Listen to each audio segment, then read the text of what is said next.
Alright, હવે આપણે વાત કરીએ છીએ અત્યારે વનસ્પતિના વૃદ્ધિ અંતઃસ્ત્રાવો અથવા તો વૃદ્ધિ નિયામકોની, જેના 4 પ્રકારો આપણે શીખી ગયા. પહેલો ઓક્ઝિન, બીજો જિબ્રેલિન, ત્રીજો સાઇટોકાઇનિન, ચોથો ઇથિલિન, એક હવે છેલ્લો બાકી રહ્યો છે અને એ છે એબ્સિસિક એસિડ.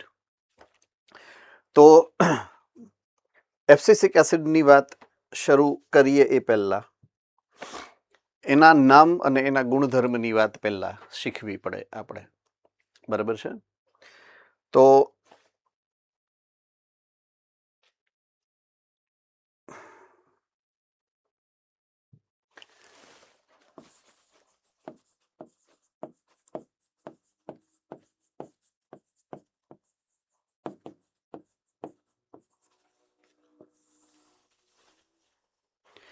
એબ્સેસિક એસિડ નામ એબ્સેશન ઉપરથી આવ્યું છે. એબ્સેશન,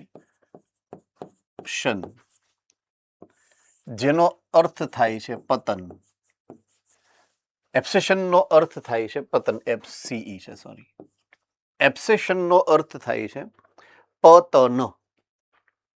દાખલા તરીકે વસંત ઋતુ જ્યારે આવે ત્યારે કોઈ પણ વૃક્ષ છે એની ઉપર પાંદડા નવા ફૂટે, કૂંપળ ફૂટે, એમાંથી પાંદડા મોટા થાય. અને જ્યારે પાનખર ઋતુ આવે ત્યારે પર્ણ ખરી જાય ને, એને આ પતન, એબ્સેશન કહેવાય. જ્યારે પણ પુષ્પ સર્જનની ઋતુ આવશે ત્યારે જે તે વનસ્પતિ હશે, એ પછી ક્ષુપ હશે કે વૃક્ષ હશે, એની ઉપર પુષ્પ સર્જન થાય. એ પુષ્પ જ્યારે બને ત્યારે એની અંદર જે પણ ક્રિયાવિધિ થવાની છે, દાખલા તરીકે જો એ દ્વિલિંગી પુષ્પ છે તો પુકેસર, સ્ત્રીકેસર બંને જ્યારે મેચ્યોર્ડ થાય, બરાબર છે, એ પછી જ્યારે પરાગનયનની પ્રક્રિયા થાય, ફલનની પ્રક્રિયા થાય, બીજ નિર્માણની પ્રક્રિયા થાય, એ પછી પુષ્પ જે છે એ કરમાય અને ખરી જશે, તો એને પુષ્પ પતનની પ્રક્રિયા કહેવાય. પર્ણપતન, પુષ્પ પતન. ફળ કાચું છે ત્યારે ચોંટેલું હોય વનસ્પતિની ડાળી ઉપર, જે જગ્યાએ ફૂલ હતું હવે અહીંયા ફળ થઈ ગયું છે. ધીમે ધીમે મોટું થાય પછી પાકે, અને પાકે એટલે ખરી જાય. એ ખરી જાય એને પતન કહેવાય, એબ્સેશન કહેવાય. એટલે પુષ્પ હોય, બીજ હોય, ફળ હોય, પર્ણ હોય, કોઈ પણ વસ્તુ જે વનસ્પતિ ઉપર લાગેલી છે એને ખેરી અને નીચે પતનની પ્રક્રિયા કરાવવા માટેની ક્રિયાવિધિ માટે જવાબદાર છે એબ્સેશન માટે, એટલે એનું નામ છે એબ્સિસિક એસિડ. બરાબર છે? એનું નામનું અર્થ બધાને પ્રોપરલી ખબર હોવી જોઈએ. રાઈટ? બધાને ખબર પડી ગઈ છે પરફેક્ટલી? ગુડ. તો એબ્સેશન કરાવે છે એટલે એનું નામ છે એબ્સિસિક એસિડ. તો હવે આપણે એનો મૂળ ગુણધર્મ જ ખબર પડી ગઈ કે આના માટે જ બનેલો છે, પતન માટે જ બનેલો છે. એક ઉદાહરણથી સમજાવું કે આ કઈ રીતે થતું હોય. દાખલા તરીકે આ કોઈ ડાળી છે, ડાળી ઉપર આ કોઈ પર્ણ લાગેલું છે, આપણે એવું વિચારીએ આ પર્ણ લાગેલું છે, બરાબર છે? તો પર્ણ જે જગ્યાએથી જોડાયેલું છે, આ ભાગ,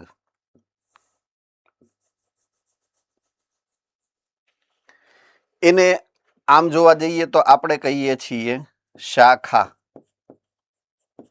બરાબર છે? જો અહીંયાથી ડાળી ઉગત તો, બરાબર છે? જો અહીંયા પુષ્પ થાત તો પુષ્પ અક્ષ હોત, પણ અહીંયા પર્ણ છે તો વિસ્તારનું નામ છે ગાંઠ. ગાંઠ વિસ્તાર છે જેની અંદરની જે પેશી છે, પેશી, બરાબર છે, એ કઈ હશે પેશી? કોને ખબર છે? આની અંદર કયા પ્રકારની પેશી હશે ગાંઠ વિસ્તારની અંદર? જુનાગઢ?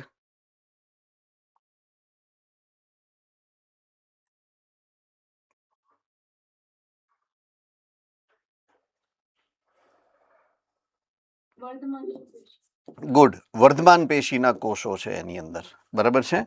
અને ગાંઠ વિસ્તારને જો કલિકા સ્વરૂપે આપણે જોવી હોય તો એ આ જે અક્ષ બને છે, આ વચ્ચેનો જે ખૂણો બને છે, ત્યાં એક કલિકા ઉગે, બરાબર છે? તો આ કલિકા માટે જે શબ્દ વાપરીએ છીએ એ છે પાર્શ્વીય. કલિકાઓ, બરાબર છે. તો એક છે ઉપરની, જેને કહેવાય અગ્ર કલિકા, અને આ છે પાર્શ્વી અથવા તો કક્ષ કલિકા.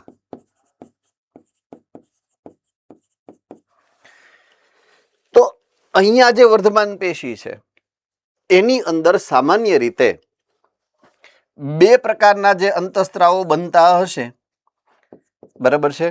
એક છે પ્રેરક અને એક છે આ વિઘટક અથવા તો જે પતન પ્રેરે છે એવા. તો વૃદ્ધિ પ્રેરકો અને વૃદ્ધિ અવરોધકો બંને પ્રકારના બનતા હોય. તો પ્રેરકમાં કોણ આવશે? હું સિંગલ લેટર ઓક્ઝિન, જિબ્રેલિન અને સાઇટોકાઇનિન, બરાબર છે. અને અવરોધકના બે જે સ્વરૂપ છે તમે જોયા, એક છે ઇથિલિન અને આ છે એબ્સિસિક એસિડ, બરાબર છે. એ બે વાર નો આવે એટલે અહીંયા એ બી કરી નાખ્યું, એબ્સિસિક એસિડ છે. રેડી? સમજાઈ ગયું કે નહીં? આ બધા જ આની અંદર બનતા હોય. આ વર્ધમાન પેશી આ બધાને બનાવતી હોય, પણ આનું સંકેન્દ્રણ છે ને એ સાવ ઓછું હોય. આ બધાય મેક્સિમમ હોય, આ હોય, આ હોય, આ હોય. હવે જ્યારે આ પર્ણને ખરવાનો સમય આવશે, બરાબર છે, ત્યારે આનું પ્રમાણ જે છે એ વધતું જાય.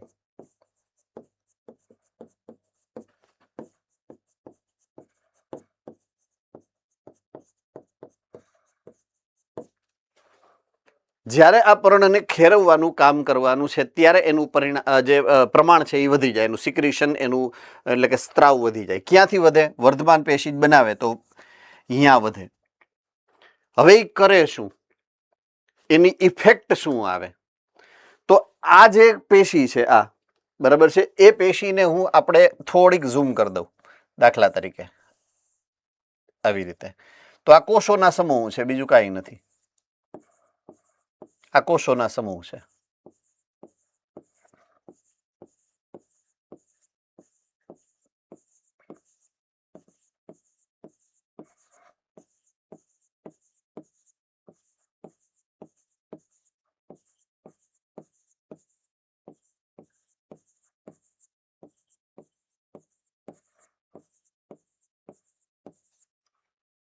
આ કોષોના લાઈન છે, સમૂહ છે.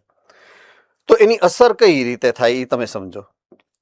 એબ્સિસિક એસિડ શું કરે ખબર છે? આ કોષોની અંદર જે રહેલા છે ચયાપચયકો, એ ચયાપચયકોને એવા બનાવી નાખે કે એ નિષ્ક્રિય બને. એટલે ફરતે એનું એક આવરણ છે એ નિષ્ક્રિય બનતું જાય. એટલે એ કોષો ધીમે ધીમે મૃત અવસ્થામાં આવે. પછી એની અંદરના લેયરમાં જાય એટલે પછી આનો વારો આવે. આ કોષનો જે સ્તર છે એના કોષોને નબળા પાડી નાખે, પછી આ કોષોને એ નબળા પાડી નાખે. એમ કરતા કરતા કરતા કરતા કરતા ધીમે ધીમે એક પછી એક જે કોષના સ્તરો છે એને નિર્બળ બનાવી નાખે, બરાબર છે. તો આ જે બને છે આ સ્તર બન્યું નવું, આને કહેવાય પતન સ્તર. શું કહેવાય? પતન સ્તર. ત્યાંથી શું થાય કે કોષો નબળા પડી જાય એટલે શું થાય? નબળા પડે એટલે એનું જે જોડાણ જે મજબૂત હતું કેવું થાય? નબળું પડી જાય. એટલે આપણે બાજુમાંથી નીકળી અને આમ કરીને આમ સહેજ આમ કરીએ એટલે પર્ણ ખરી જાય. આપણે ન કરીએ તો પવન જોરથી આવે તો પવનને કારણે આમ પાંદડું હલે એટલે ખરી જાય. તો એ ખરવા માટે નબળું બનાવવાની જે જવાબદારી છે એ કોની છે? એબ્સિસિક એસિડની. એ પર્ણમાં હોય, પુષ્પના ભાગમાં હોય કે ફળમાં હોય, બધામાં એક સરખી ક્રિયાવિધિ થાય. I hope I am very clear. બધાને પ્રોપરલી સમજાઈ ગયું છે, બરાબર છે. એટલે આ રીતે એબ્સિસિક એસિડ જે છે એ પતનની ક્રિયા સાથે સંકળાયેલ છે. અને પ્યોર એટલે પ્યોર વૃદ્ધિને અવરોધ કરતો અંતઃસ્ત્રાવ આ છે. ઇથિલિનમાં તો શું થાય? વૃદ્ધિને ઉત્તેજે પણ છે નહીં. આપણે સમજાતાની પહેલા કે પહેલા શું કહે? કાચા ફળને પાકા ફળમાં રૂપાંતરિત કરે, પછી એ ખરે. ખેરવતો નથી, ખેરવામાં મદદ કરે. મદદ કઈ રીતના કરે? ફળને પકવવા માટે. તો પકવવું એ તો વૃદ્ધિની ક્રિયા થઈ ગઈ. એટલે ઇથિલિન કેવો છે? એ બેયના ગુણધર્મ ધરાવે છે. વૃદ્ધિ પ્રેરક તરીકે પણ અને વૃદ્ધિ અવરોધક તરીકે પણ જોવા મળે. આ પ્યોર વૃદ્ધિ અવરોધક છે. એટલે આ અંતઃસ્ત્રાવ એવો છે કે એ એકલો છે ને ઓલા ચાર એકી હારે છે. આમ જોવા ગુણધર્મની દ્રષ્ટિએ આ એક જ નોખો પડે. આ હોય ને અહીંયા ઓલા 4 નો હોય ને ઓલા 4 હોય અહીંયા આ નો હોય. કાઇન્ડ ઓફ ધેટ એવું યાદ રાખવાનું. બરાબર છે. ઓલ રાઈટ, તો ચાલો શરૂ કરીએ એબ્સિસિક એસિડ વિશેની જે આપણી ચર્ચા છે એને. તો ઇતિહાસની વાત છે. 1960ના સેન્ટ્રલ એટલે કે 65, 64, 66 ની આસપાસ 3 અલગ અલગ સંશોધન કરતાઓ એટલે કે 3 અલગ અલગ વૈજ્ઞાનિકો 3 અલગ અલગ દેશોની અંદર સંશોધન કરતા હતા. વિવિધ પ્રકારના 3 અવરોધક પદાર્થનું સંશોધન 3 અલગ અલગ વૈજ્ઞાનિકોએ કર્યું. ત્રણેયનું શુદ્ધિકરણ કર્યું, મીન્સ અલગીકરણ કર્યું, અને ત્રણેયનો રાસાયણિક ગુણધર્મ તપાસ્યા. બરાબર છે, લાક્ષણિકકરણ કર્યું. રાસાયણિક ગુણધર્મ ત્રણેયના તપાસ્યા ને તો ત્રણેયના લાક્ષણિક ગુણધર્મ એક સરખા નીકળ્યા. મીન્સ ત્રણેય એક જ હરખું સંશોધન કર્યું હતું, પણ અલગ અલગ જગ્યાએ કર્યું હતું, અલગ અલગ દેશોમાં કર્યું હતું. ઓકે, એકે નામ આપ્યું અવરોધક બી. નામ એક વૈજ્ઞાનિકે શું આપ્યું? અવરોધક બી. બીજાએ નામ શું આપ્યું? એક્ઝિશિન બી. અને ત્રીજાએ નામ શું આપ્યું? ડોર્મિન. આ 3 નામ આપ્યા. રાઈટ. ત્યારબાદ આ ત્રણેય પદાર્થોને રાસાયણિક રીતે એક સરખા સાબિત કર્યા અને તેમનું નામ નવું પડ્યું, અને એ નવું નામ તમને ખબર છે, એબ્સિસિક એસિડ. આ એક્સિસિન નથી, એબ્સિસિન છે. અહીંયા ભલે એક્સિસિન, એબ્સિસિન છે, એબસીસી ન, એબ્સિસિન 2. બરાબર છે. તો અવરોધક બી અથવા તો એબ્સિસિન 2 અથવા તો ડોર્મિન, આ 3 અલગ અલગ વૈજ્ઞાનિકોએ સંશોધન કરેલા કેમિકલ નામ છે. એ બધાના ગુણધર્મ તપાસતા એક જ પદાર્થ છે ત્રણેય એવું સાબિત થયું, અને પછી એનું નામકરણ નવું પડ્યું, અને એ નવું નામકરણ છે એબ્સિસિક એસિડ. તો આવો આનો નાનો એવો ઇતિહાસ છે. બરાબર છે. તો આ એબ્સિસિક એસિડની હવે લાક્ષણિક જે સિસ્ટમ, પ્રણાલી અને કાર્યવિધિ છે એની વાત કરીએ. ઓકે, તો સૌથી પહેલા એબ્સિસિક એસિડ ABA એનું શોર્ટ ફોર્મ છે. એનું શોધ પતન તેમજ સુષુપ્તાવસ્થાના નિયમન કરનારી તેની ભૂમિકા માટે થઈ છે. એટલે એના 2 કામ છે. પહેલું પતન અને બીજું સુષુપ્તાવસ્થા પ્રેરે. બરાબર છે.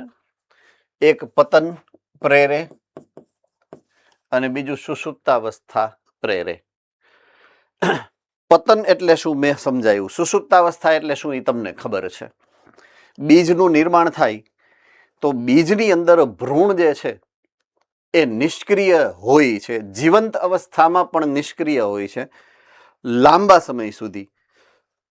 અમુક વનસ્પતિના બીજમાં અઠવાડિયાઓ સુધી, અમુક વનસ્પતિના બીજમાં મહિનાઓ સુધી, અને અમુક વનસ્પતિના બીજમાં વર્ષો સુધી ભ્રૂણને સજીવ એટલે કે જીવંત અવસ્થામાં પરંતુ દેહધાર્મિક રીતે કે ચયાપચયની રીતે નિષ્ક્રિય રાખી અને જીવતા રાખવાની જે પ્રણાલી, જે સિસ્ટમ, જે પ્રક્રિયા છે એના માટેનો શબ્દ છે સુષુપ્તાવસ્થા.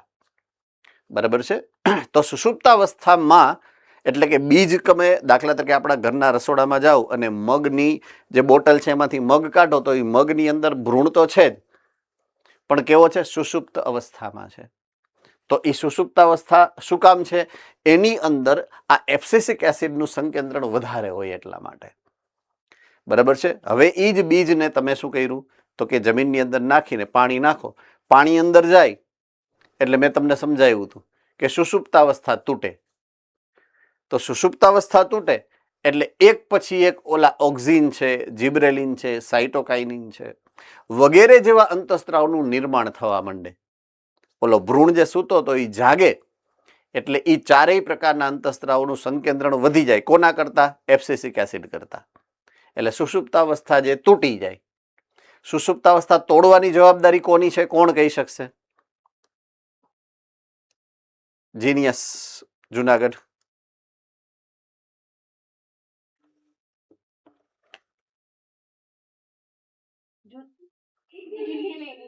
Good, ethylene.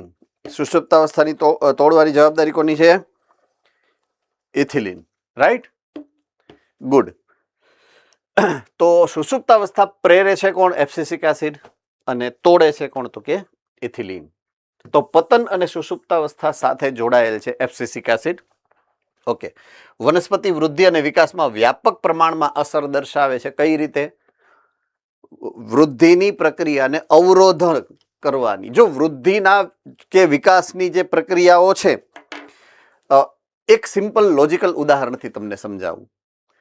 તમે હાઈવે ઉપર કોઈ એક ગામમાંથી બીજા ગામમાં, એક સિટીમાંથી બીજા સિટીમાં, એક એરિયામાંથી બીજા એરિયામાં જતા હો રોડ ઉપર, તો તમે એક ધારી સ્પીડમાં જાઓ છો કે ક્યારેક ક્યારેક વચ્ચે બ્રેક મારવી પડે? વચ્ચે બ્રેક મારવી પડે કે નહીં? કોને ખબર નથી પડતી? એમાં બધાને ખબર પડે બ્રેક મારવી પડે. ક્યારે બ્રેક મારવી પડે? ક્યારે બ્રેક મારવી પડે? હેન્ડ રેઝ કરો જોઈએ. એક તો સ્પીડ બ્રેકર આવે ત્યારે, બીજું ખાડો આવે ત્યારે, ત્રીજું કોઈ પાત્ર ગમતું હોય એવું આપણી બાજુમાંથી નીકળે ત્યારે. હે ને? તો ઘણા બધા એવા ઘટનાક્રમ છે કે જ્યાં તમારે બ્રેક મારવાની જરૂર પડે. બરાબર. કોક આપણા સગાવાલા હોય, એની ગમતા પાત્રનો મતલબ સગાવાલાની વાત છે. મમ્મી હોય, પપ્પા હોય, બેન હોય, એને હું ગમતું પાત્ર કહું એમ. તમે કઈ બીજું ન સમજતા. બરાબર ને? એટલે ઈ નીકળે એટલે તરત જ આપણે બ્રેક મારી, કેમ છો મમ્મી, ચાલો બેસો, હું લઈ જાઉં તમને બારે, એમ. એટલે બ્રેક મારીને આપણે બેસાડીએ એમ. તો બ્રેક મારવાની જવાબદારી હોય કે નહીં? તો ગ્રોથ અથવા તો વનસ્પતિની વૃદ્ધિ સતત ન થતી હોય કે ક્યારેક એમાં બ્રેક મારવી પડે. તો બ્રેક મારવાની જવાબદારી કોની છે? એબ્સિસિક એસિડની. ઉદાહરણ સમજાવું. તમને સમજાયું હતું વનસ્પતિમાં પ્રકાશ સંશ્લેષણની પ્રક્રિયામાં કે સવારનો પોર થાય, જેમ જેમ સૂર્ય ઉગે છે એ પહેલા જે તાપમાન વધવાની પ્રક્રિયા થાય, રાત્રે તાપમાન ઓછું થઈ ગયું હોય, દિવસે જ્યારે તાપમાન વધવાની શરૂઆત થાય, એમ એમ પર્ણરંધ્ર ખુલવા બંધ થવાની પ્રક્રિયા શરૂ થાય. કોને કોને ખબર છે? હેન્ડ રેઝ કરો જોઈએ. Okay, good. પર્ણરંધ્ર ખુલવા બંધ થવાની પ્રક્રિયા થાય એટલે શું થાય? કાર્બન ડાયોક્સાઇડની એન્ટ્રી થાય. ત્યાં સુધીમાં શું આવી ગયું હોય? કાર્બન ડાયોક્સાઇડનું સંકેન્દ્રણ વધે ત્યાં સુધીમાં સૂર્યપ્રકાશ આવી ગયો હોય. એટલે સૂર્યપ્રકાશ દ્વારા કાર્બન ડાયોક્સાઇડને પાણીની જે પણ રિડક્શનની કે ઓક્સિડેશનની રેડોક્સ પોટેન્શિયલમાંથી એ પસાર થાય અને ધીમે ધીમે ગ્લુકોઝનું સંશ્લેષણ રિડક્શનની પ્રક્રિયા દ્વારા થાય અને કાર્બન ડાયોક્સાઇડનું રૂપાંતરણ પ્રોટોન ઉમેરાવાને કારણે ગ્લુકોઝના અણુમાં થાય. બરાબર છે? આ તો બધાને ખબર છે. કોને કોને નથી ખબર? નથી કોને ખબર? આ મેં જે કીધું એ બધાને ખબર છે. Very good. ચાલો, હવે જો તીવ્ર સૂર્યપ્રકાશ હોય તો બ્રેક મારવી પડે. તીવ્ર સૂર્યપ્રકાશ હોય, સ્પીડ બ્રેકર આવ્યું એટલે શું કરવું પડે? બ્રેક મારવું પડે. તો એ સમયે જ્યારે સૂર્યપ્રકાશ તીવ્ર થઈ જાય તો પર્ણરંધ્ર ખુલવા અને બંધ થવાની પ્રક્રિયા અટકી જાય. કોને ખબર છે આ? કોને કોને ખબર છે? હેન્ડ રેઝ કરો જોઈએ ફટાફટ. ઓકે, ઈ કોણ કરે ખબર છે? આ કરે એબ્સિસિક એસિડ. પર્ણરંધ્રને ખુલવા બંધ થવાની પ્રક્રિયા બંધ કોણ કરાવશે? તો કે એબ્સિસિક એસિડ. ચાલુ કોણ કરાવે? ચેલેન્જ હવે આવી. ચાલુ કોણ કરાવશે? જો સૂર્યપ્રકાશની સંવેદના નો એક ઉદાહરણ અમદાવાદ સેન્ટર આવ્યું છે તમારે.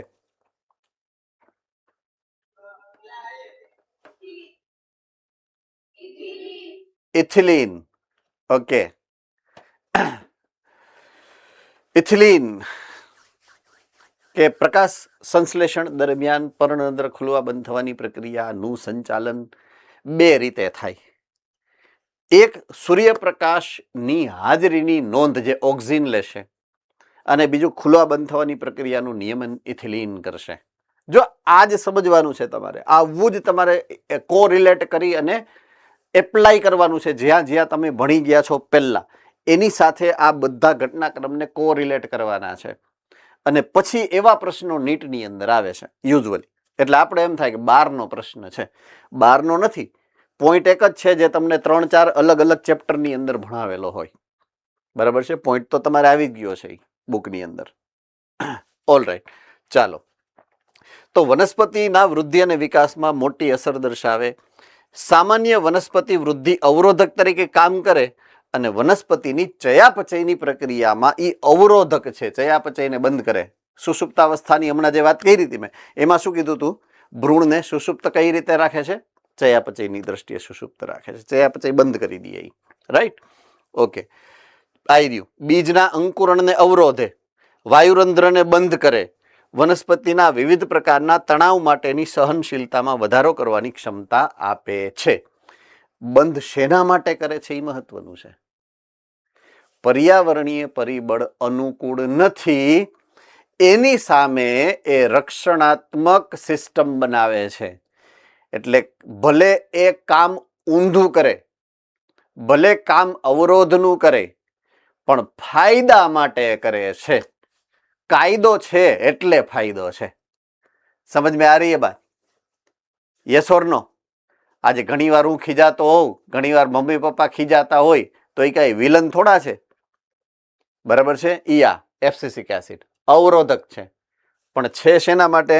ફાયદા માટે. શેના માટે છે? એ ફાયદા માટે. એનાથી લાભ જે છે એ તમને, એટલે કે લાભ જે છે એ અહીંયા વનસ્પતિને જ થવાનો છે.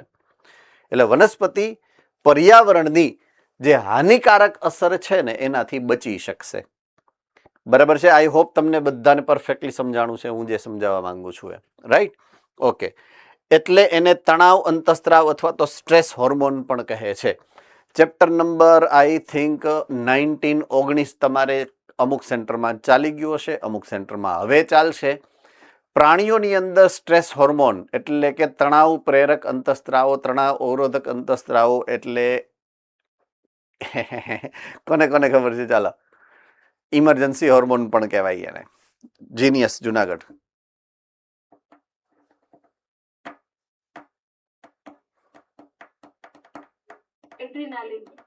અચ્છા, એડ્રીનાલિન અરે નોર એડ્રીનાલિન, બરાબર છે, એ સ્ટ્રેસ હોર્મોન છે. તો એમ વનસ્પતિઓની અંદર આને સ્ટ્રેસ હોર્મોન કહેવાય, કારણ કે એ તણાવની પરિસ્થિતિમાં રક્ષણાત્મક અનુકૂલન દર્શાવે છે એટલા માટે. ફાઇન. તો એ બી એ બીજના વિકાસમાં, પરિપક્વતામાં, સુષુપ્તાવસ્થા વગેરેમાં મહત્વની ભૂમિકા ભજવે છે. બધું મેં સમજાવ્યું થોડીક વાર પહેલા. બીજની સુષુપ્તાવસ્થા પ્રેરે છે અને એ બી એ બીજની શુષ્ક તેમજ વૃદ્ધિ માટે પ્રતિકૂળ પર્યાવરણ કે પરિબળોથી રક્ષા કરવા માટેનું અનુકૂલન છે. ઘણી બધી પરિસ્થિતિઓમાં એ બી એ જીબ્રેલિક એસિડ માટે એક અવરોધક એટલે કે વિરુદ્ધ ભૂમિકા ભજવે. જો જીબ્રેલિનિક એસિડ અથવા તો જીબ્રેલિન માટે જ્યારે તમે વાંચશો એમાં લખેલું હશે કે એ ચયાપચયને ઉત્તેજે છે. જુઓ તો મળ્યું તમને? ગોતો, જીબ્રેલિનમાં હશે ચયાપચયને ઉત્તેજે, એવું તમને મળ્યું ક્યાંય? કોને કોને મળ્યું? ફટાફટ એડ્રેસ કરવા માંડો એટલે ખબર પડે મને. ઓકે, જુનાગઢ સેન્ટરમાં મળી ગયું છે, સુરત ડાભોલીમાં મળી ગયું છે, જામનગરમાં મળી ગયું છે, ઓલ રાઈટ, સુરેન્દ્રનગર મળી ગયું છે. ઓકે, સુરત ડાભોલી નોંધ થઈ ગઈ છે. ઓકે, અમદાવાદ સેન્ટરમાં મળી ગયું છે, ભુજમાં મળી ગયું છે, ઈડરમાં મળી ગયું છે,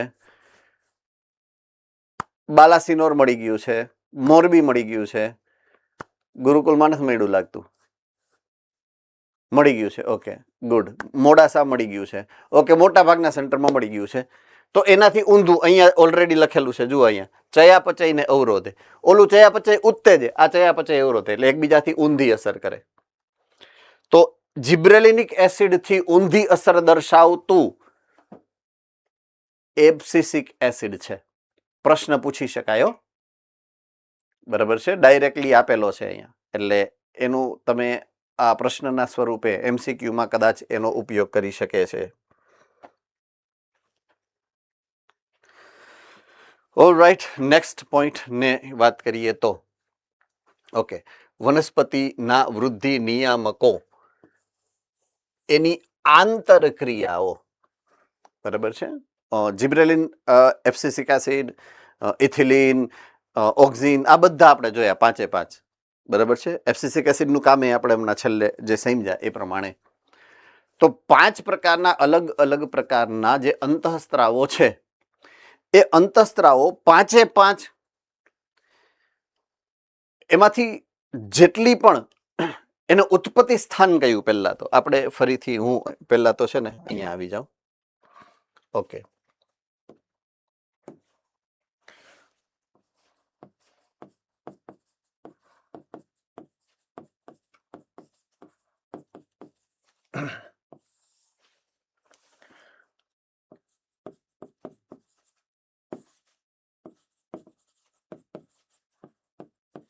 ઓકે, એનું સ્ત્રાવ કરે છે એ સ્થાન કયું, કોણ કહી શકે? ગુરુકુલ રાજકોટ. વર્ધમાન પેશી. ઓકે, વર્ધમાન પેશી.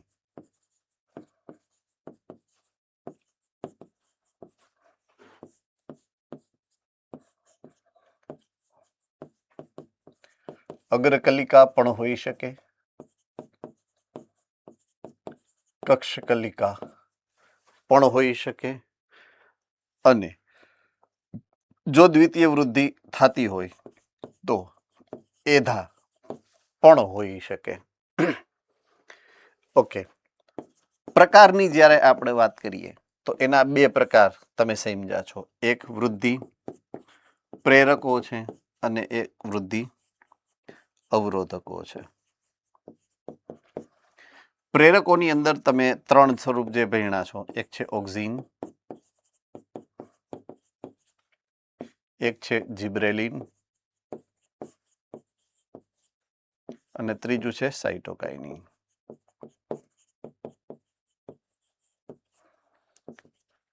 અવરોધકમાં પહેલું ભણ્યા આપણે ઇથિલિન અને બીજું ભણ્યા આપણે ABA એટલે કે એબ્સિસિક એસિડ. કોઈ પણ જગ્યા અગ્રકલિકા હોય, કક્ષકલિકા હોય કે એધા હોય, આ બધું જ એની અંદર હોય, 5 હોય, પણ એનું સંકેન્દ્રણ અલગ અલગ પ્રકારનું હોય. જ્યાં વૃદ્ધિની જરૂર છે ત્યાં કયા પ્રકારની વૃદ્ધિ કરવી છે, દાખલા તરીકે મારે પ્રાથમિક વૃદ્ધિ કરાવવી છે તો અહીંયા ઓક્ઝીનનું કોન્સન્ટ્રેશન વધારે હશે જિબ્રેલિનની સાપેક્ષે. સાઇટોકાઇનિન તો હોવું જ જોઈએ. શું કામ સાઇટોકાઇનિન હોવું જોઈએ? કારણ કે એ શું કરાવે છે?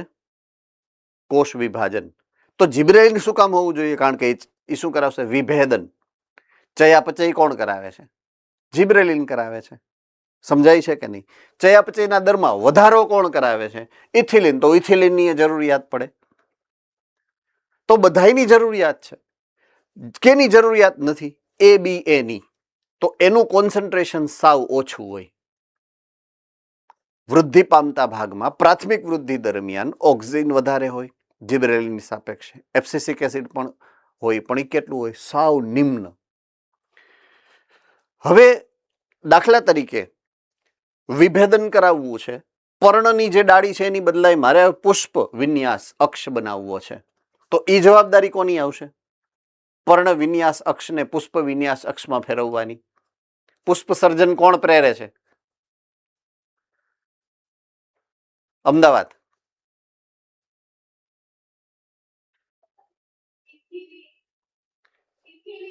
ઇથિલિન. ઓકે, માત્ર ઇથિલિન કે બીજા કોઈ હોર્મોન એમાં હશે? Jamnagar. Auxin. Yes, right. Auxin, ethylene, એનું બંનેનું સંયોજન એકી સાથે વધારે પ્રમાણમાં થાય એટલે એનું રૂપાંતરણ થઈ જાય. વિભેદન. રૂપાંતરિત અક્ષ છે. પુષ્પ એ રૂપાંતરિત અક્ષ છે. યાદ આવી ગયું? તો એ રૂપાંતરણ આ બે અંતઃસ્ત્રાવોના અસર હેઠળ થાય, વિભેદન થાય. બરાબર છે? એટલે ત્યારે એ બેયનું કોન્સન્ટ્રેશન વધી જાય બીજા કરતા, કારણ કે ત્યારે વિભેદનની વધારે જરૂર છે. એટલે સાઇટોકાઇનિન કરતા ઇથિલિન વધી જાય. ઓક્સિજન તો વધારે હતું જ ઓલરેડી. બરાબર છે? પછી આંતરગાંઠની લંબાઈ જ્યારે વધારવાની હોય તો જિબ્રેલિન વધી જાય.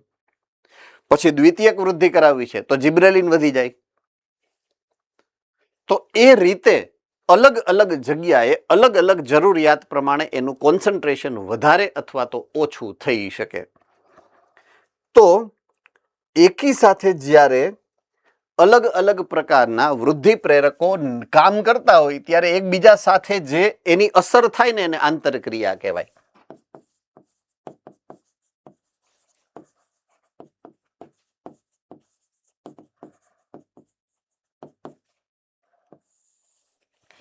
તો પીજીઆરની આંતરક્રિયાઓને અહીંયા મૂળભૂત રીતે બે રીતે વર્ણવવામાં આવી છે તમારી બુકની અંદર, જે અહીંયા આપેલું છે આ સ્લાઇડની અંદર. એ પ્રમાણે હું સમજાવું તમને. બરાબર છે? તો એક અહીંયા આપી છે પૂરક અને બીજી આપી છે પ્રતિરોધક. બે પ્રકારની ક્રિયાવિધિ સમજાવી છે, કાં તો એ પૂરક હશે અને કાં તો એ પ્રતિરોધક હશે. હું પાછો વયો જાઉં છું જ્યાં હતો અહીંયા. બરાબર છે.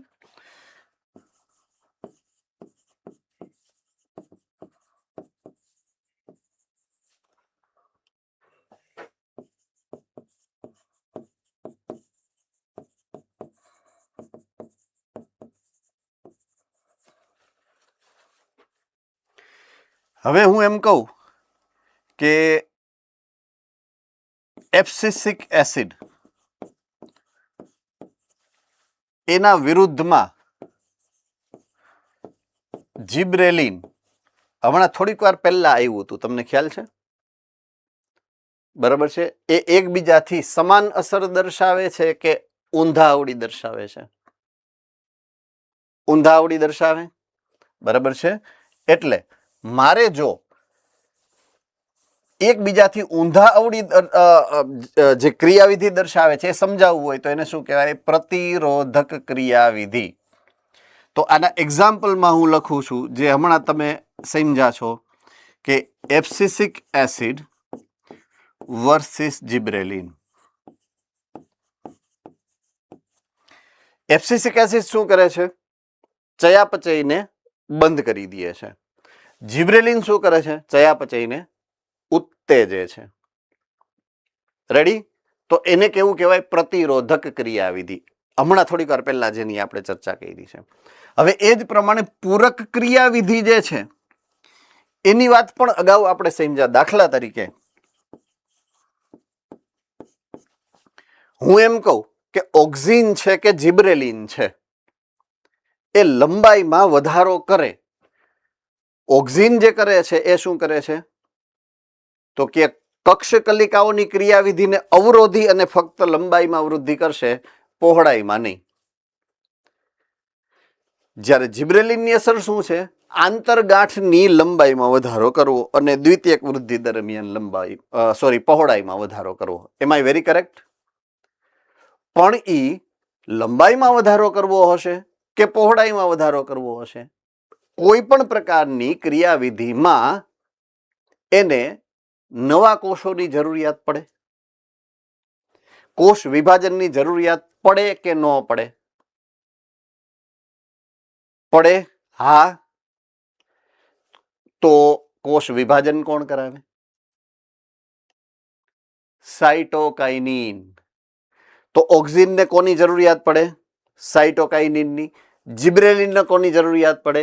સાઇટોકાઇનિનની. હમણાં 2 મિનિટ પહેલા મેં એક વાત સમજાવી હતી તમને કે પર્ણ અક્ષને પુષ્પ અક્ષમાં રૂપાંતરિત થવું છે તો ઓક્ઝિન અને ઇથિલિનનું સમાન સંકેન્દ્રણ લાગુ પડે. એ બે હારે કામ કરવું પડે. યાદ આવ્યું? તો એ અસરને કેવી કહેવાય? પૂરક ક્રિયાવિધિ. એકબીજા માટે અને અસર વધારવા માટે એ કામ કરશે. બરાબર છે. એટલે જેમ અહીંયા એબ્સિસિક વર્સિસ જિબ્રેલિન છે એમ અહીંયા ઓક્ઝિન પ્લસ કરું છું સાઇટોકાઇનિન.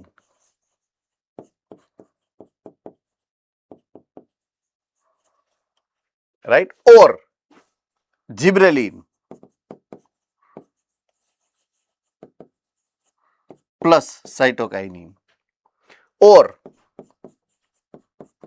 Auxin plus ethylene.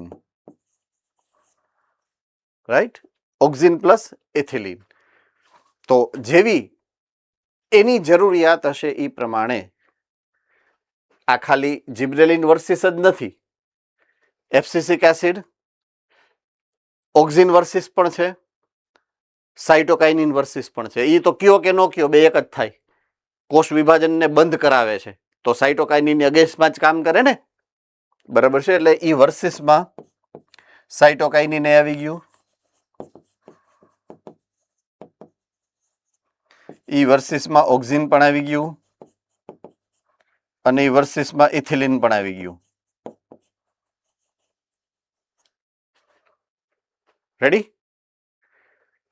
તો કાં તો પૂરક અસર હશે અને કાં તો પ્રતિરોધક અસર હશે.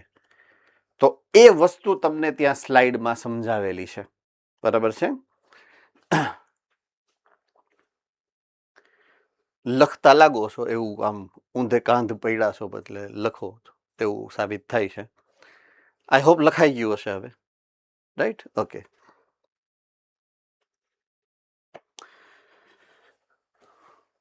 એબ્સિસિક એસિડ ક્યાં આવ્યું? નહીં, આપણે તો ઓલું અહીંયા હતા. Yes, okay. કઈ રીતે? તો મોટા ભાગે પૂરક કે પ્રતિરોધક અસર એ દર્શાવતા હોય.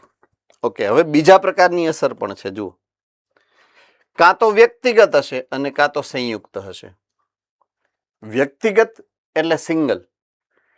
તો વ્યક્તિગત અસર ખાલી એબ્સિસિક એસિડ જ કરે, કારણ કે એબ્સિસિક એસિડ એવો છે કે જે 4 ની વિરુદ્ધમાં કામ કરે છે. ઓલા 4 કેવા છે ખબર છે? એકબીજાની સાથે કામ કરે છે. એટલે એ કેવી હોય? સંયુક્ત રીતે. વ્યક્તિગત અને સંયુક્તમાં વ્યક્તિગતના ઉદાહરણમાં કોણ આવશે? એબ્સિસિક એસિડ આવશે. અને સંયુક્તના ઉદાહરણમાં બીજા 4 આવશે. બરાબર છે? લખેલું ભલે અહીંયા નથી પણ તમને ખબર હોવી જોઈએ. ઓકે, એના ઉદાહરણો અહીંયા આપ્યા છે.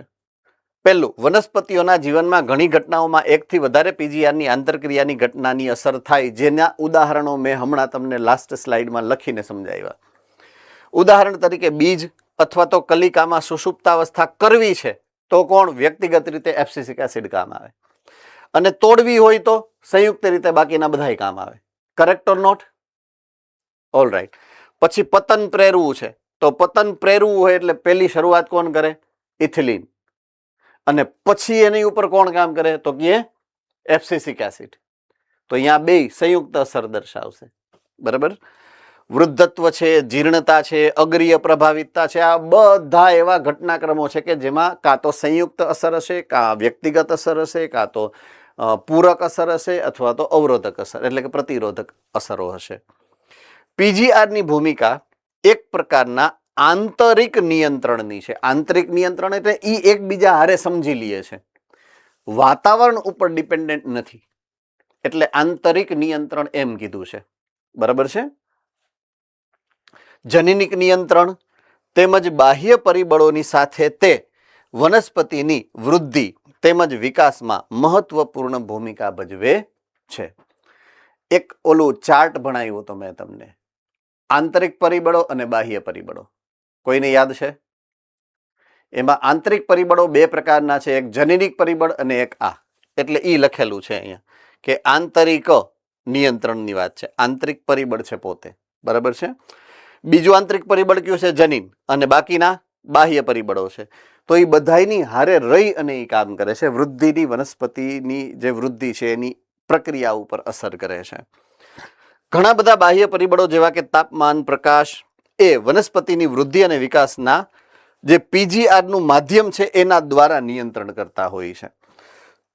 મેં એક ઉદાહરણ આપ્યું હતું તમને હમણાં કે સૂર્યપ્રકાશ જેમ વધતો જાય એમ શરૂઆતમાં સૂર્યપ્રકાશની હાજરી ધીમે ધીમે વધતી જાય એમ એમ પ્રકાશ સંશ્લેષણનો દર વધે.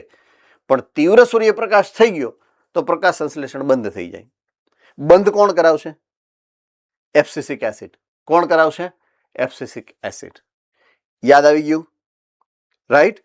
તો આઈ રહ્યું એ જ લખેલું. જો બાહ્ય પરિબળો જેવા કે તાપમાન કે સૂર્યપ્રકાશ એ વનસ્પતિની વૃદ્ધિ કે વિકાસનું પીજીઆર ના માધ્યમથી, પીજીઆર નું માધ્યમ એટલે એબ્સિસિક એસિડ, એના દ્વારા એને બંધ કરાવી દીધું. બરાબર છે? નિયમન કે નિયંત્રણ કરે છે. તો એવી અમુક ઘટનાઓના નામ અહીંયા આપેલા છે, વિશેષ ઘટનાઓ. બરાબર છે? દાખલા તરીકે વાસંતીકરણ, પુષ્પ સર્જન, સુષુપ્તતા, બીજાંકુરણ અને વનસ્પતિના અલગ અલગ પ્રકારના હલનચલનો. આ બધું જ કોની અસરથી થાય? કોના દ્વારા થાય? પેલા પીજીઆર દ્વારા થાય. પણ એની ઉપર અસર કોની થાય? બાહ્ય પરિબળોની. બરાબર છે? જૂની ટેક્સ્ટબુકમાં વાસંતીકરણ ને એ બધું હતું જે નીકળી ગયું છે. બરાબર છે? તો અહીંયા આપણું આ ચેપ્ટર પૂરું થાય છે. અને આપણી ચર્ચા જે છે ચેપ્ટર નંબર 13ની એ અહીંયા પૂરી કરીએ છીએ આપણે. કોઈને કોઈ મુદ્દો નથી સમજાણો તો એ તમે પૂછી શકો છો મને, રાઈટ? કાંઈ ઘટનાક્રમમાં જો સમજણ નથી પડી તો તમે મને પૂછી શકો છો ફરી પાછું એક વખત. બાકી આ ચેપ્ટર નંબર 13 અહીંયા પૂરું કરીએ છીએ આપણે.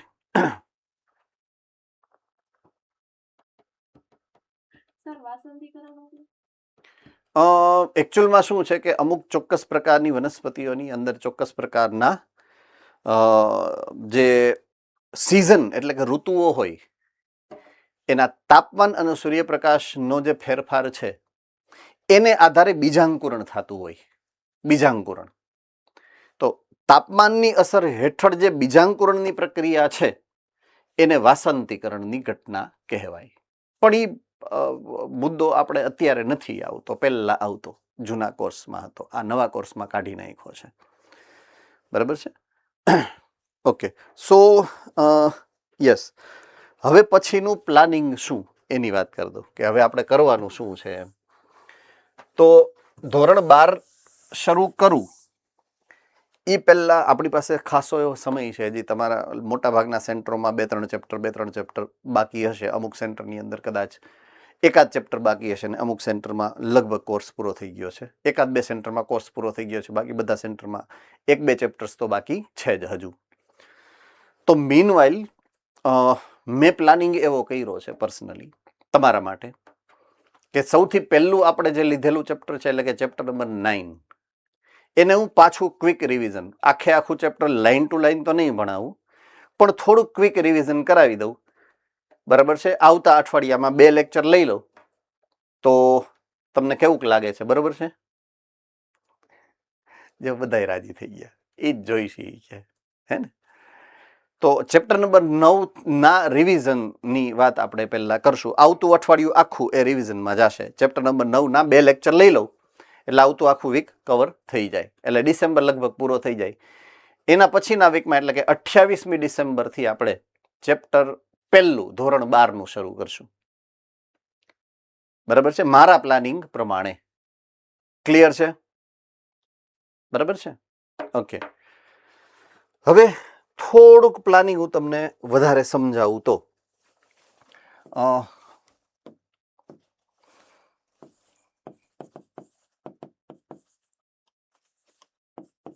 ધોરણ 12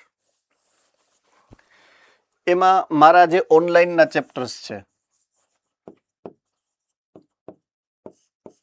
એમાં પહેલા હું લઈશ ચેપ્ટર નંબર પહેલું, કારણ કે બોટની મેં ભણાવ્યું છે એટલે બોટની હું કન્ટિન્યુ કરું. એટલે વનસ્પતિ જે છે ઉચ્ચ કક્ષાની વનસ્પતિઓ એની અંદર જે લિંગી પ્રજનનની આખી જે ઘટનાક્રમ છે એની વાત હું કરીશ ચેપ્ટર નંબર 1ની. મીનવાઇલ તમારા ઓફલાઈન એટલે કે સેન્ટરની અંદર બીજું અને ત્રીજું ચેપ્ટર પૂરું થાય. બરાબર છે? પહેલા ચેપ્ટર પછી હું લઈશ 13મું ચેપ્ટર, સૌથી છેલ્લું, પર્યાવરણનું છે. એટલે આ ચેપ્ટર પ્રમાણમાં થોડુંક અઘરું હશે તો એની આમે આ ચેપ્ટર છે એ થોડુંક સહેલું પડે તમને, એટલે ડાયરેક્ટ બહાર ન આવી જાય. બરાબર છે? પર્યાવરણનું છેલ્લું ચેપ્ટર છે જેને કહેવાય કે જૈવ વિવિધતા અને એનું સંરક્ષણ. એટલે એમાં ચીડિયાઘર ને એવું બધું આવશે. એટલે થોડુંક પ્રમાણમાં સહેલું પડશે તમને, એવું તમને લાગશે. સહેલું છે નહીં કાંઈ. બાયોલોજીની અંદર હોય, ફિઝિક્સની અંદર હોય કે કેમિસ્ટ્રીની લાગે બધું હેલું, પણ હોતું નથી. એટલે એવું કાંઈ માનવું નહીં તમારે કે આ હેલું છે ને આવડી જશે, ઓલું અઘરું છે ને નહીં આવડે, એવું કાંઈ, બધું સરખું જ છે. બરાબર છે? એટલે બહુ હાલું અઘરું એ આપણા માટે એવું નથી, પણ આ ઇઝી પડે તમને થોડુંક સમજવું. એના પછી હું ચેપ્ટર નંબર લઈશ લગભગ 7મું. બરાબર છે? ચેપ્ટર નંબર 7મું લઈ લઈશ. અને એ પણ થોડુંક પ્રમાણમાં, કારણ કે આપણી ઇમ્યુન સિસ્ટમ એટલે કે રોગ પ્રતિકારક તંત્ર અને સામાન્ય રોગો જોવા મળે છે એના વિશેનું આ ચેપ્ટર છે. એટલે પ્રમાણમાં થોડુંક અઘરું હશે.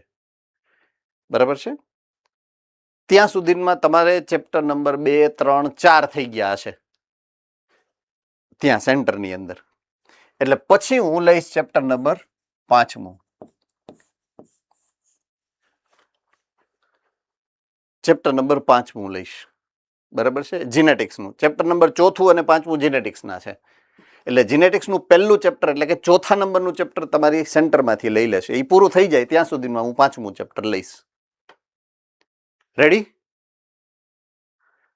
બરાબર છે. 5મું અને પછી હું છેલ્લે લઈશ ચેપ્ટર નંબર 10મું.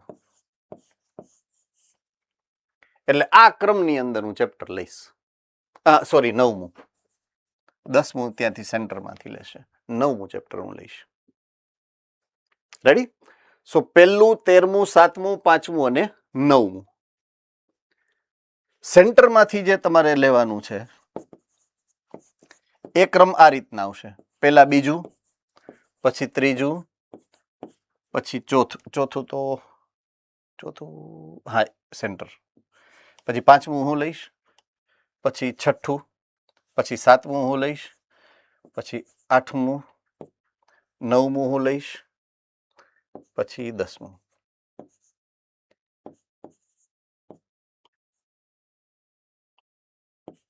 પછી 11મું અને પછી 12મું.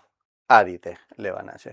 2, 3, 4, 6, 8, 10, 11, 12 આ રીતે જે છે એ તમારા સેન્ટરમાંથી ચેપ્ટર લેવાના થાય. એટલે આ લખવું હોય તો તમે લખી શકશો.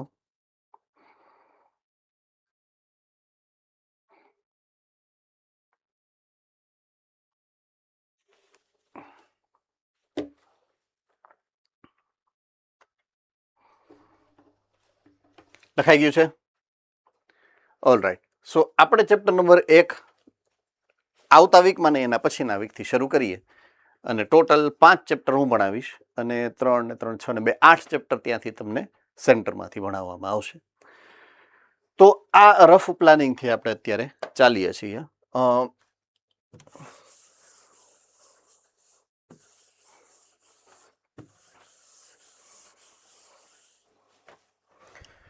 ઓકે, હવે થોડુંક તમને ગાઈડલાઈન આપી દઉં આ એક્ઝામનું, કારણ કે હવે 12મા તરફ આપણે જઈએ છીએ એટલે થોડુંક વધારે સારું પ્લાનિંગ તમે કરી શકો એટલા માટે, તમે મગજમાં રાખીને ચાલો એટલા માટે. લગભગ આઈડિયા તમને હશે છતાં પણ દોઢો થઈને આઈડિયા આપું છું. બરાબર છે? ફરજમાં આવે ને મારી તમને સમજાવવાની. તો યુઝ્યુઅલ પેટર્ન પ્રમાણે નીટમાં 11th નો સિલેબસ પણ આવશે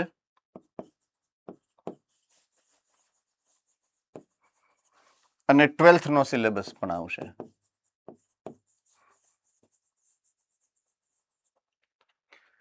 બરાબર છે? 11th નો પણ આવે છે અને 12th નો પણ આવે છે. નિયમ પ્રમાણે 50-50 હોય છે. નિયમ પ્રમાણે 50-50 હોય છે, પણ એવરેજ કાઢતા લગભગ આ રીતે હોય છે.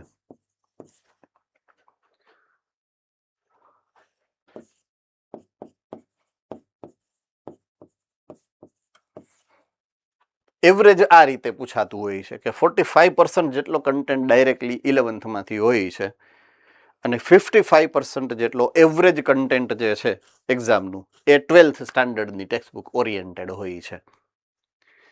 ઓકે, અગેઇન નીટના ક્વેશ્ચનમાં બોટની અને ઝૂલોજી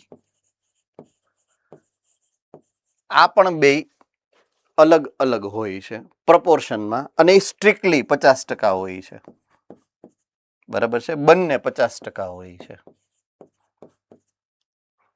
એટલે 50% પોર્શન બોટની નો પૂછાશે અને 50% પોર્શન તમારે ઝૂલોજીનો એટલે કે પ્રાણીશાસ્ત્રનો પૂછાય છે. આ ખાસ તમારે યાદ રાખવાનું છે. બરાબર છે? ઓકે, હવે વાત કરું આની.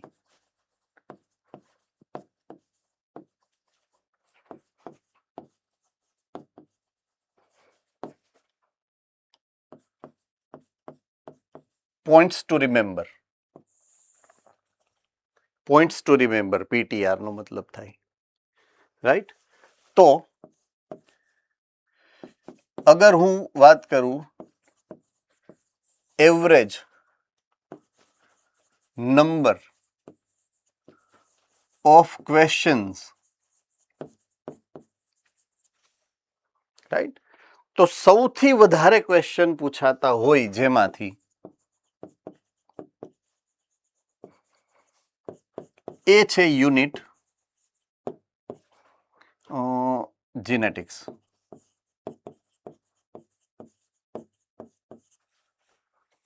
જીનેટિક્સના યુનિટમાંથી મેક્સિમમ વધુમાં વધુ નીટની અંદર પ્રશ્નો હશે. એવરેજ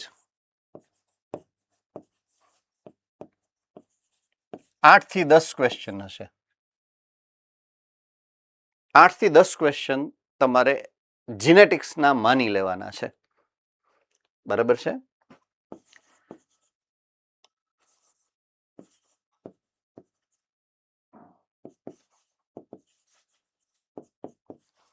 સેકન્ડ હાઈએસ્ટ કેટેગરી જે યુનિટની જનરલી હોય છે એવરેજ, એ છે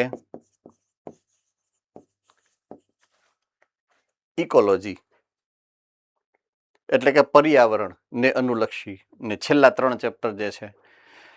હવે આ જે એવરેજ છે ને, આ એવરેજ એ એક છેલ્લી પરીક્ષામાં બદલી છે, પણ એની પહેલા આ સેકન્ડ હાઈએસ્ટ આ હતું, એટલે હું હજી સેકન્ડ હાઈએસ્ટ આને લઉં છું, ઇકોલોજીને.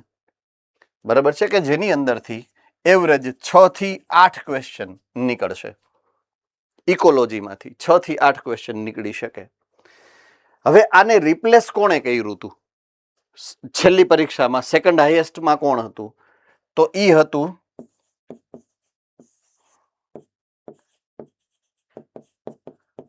રિપ્રોડક્શન. સેમ 6 થી 8 ક્વેશ્ચન. એટલે ચેપ્ટર નંબર 1, 2, 3 સ્ટાન્ડર્ડ 12 તમારું યુનિટ નંબર 6 છે. આ છે જીનેટિક્સ યુનિટ નંબર 7. ઇકોલોજી છે યુનિટ નંબર 10. બરાબર છે. તો યુનિટ નંબર 6 અને યુનિટ નંબર 10 આ સેકન્ડ હાઈએસ્ટમાં બેયની સ્ટ્રોંગ કોમ્પિટિશન હતી, જેમાં અત્યારે લેટેસ્ટમાં રિપ્રોડક્શન આવે. જૂની પેટર્ન પ્રમાણે ઇકોલોજી હતું, કારણ કે ઇકોલોજીના પહેલા 5 ચેપ્ટર હતા, જે 2 નીકળી ગયા છે. બરાબર છે. ઓકે. થર્ડ હાઈએસ્ટ જે છે એ છે યુનિટ નંબર 5, એટલે કે હ્યુમન ફિઝિયોલોજી.